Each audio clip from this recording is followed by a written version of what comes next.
Say your name. Nicholas Ofield, Okay. by grace of God, handsome, upright, tall, wealthy, Full of shit. erudite, full of shit.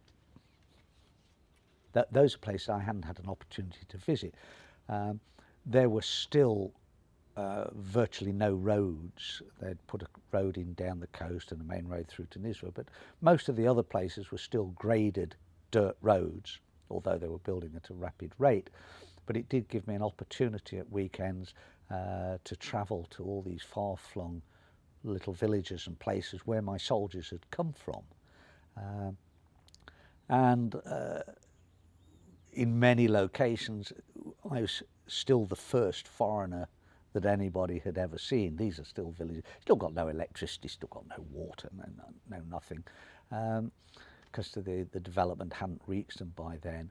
And everybody was so overwhelmingly friendly and overwhelmingly hospitable.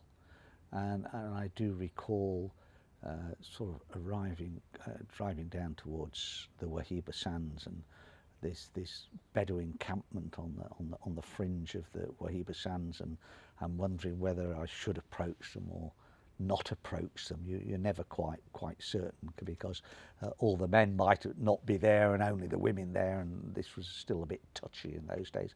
But having decided to approach, and driving over in my Land Rover, and getting out in the middle of nowhere, this small encampment, and I just stood there, and two of the Bedouin approached and sort of said, "Welcome, come over, come and have a cup of coffee," and took me over and laid the mats out on the ground, and the senior member of the household came and sat down, and I sat down, and he looked at me and he said, "Wasalt," which means you've arrived, as if to say, we knew you were coming and we've always been expecting you.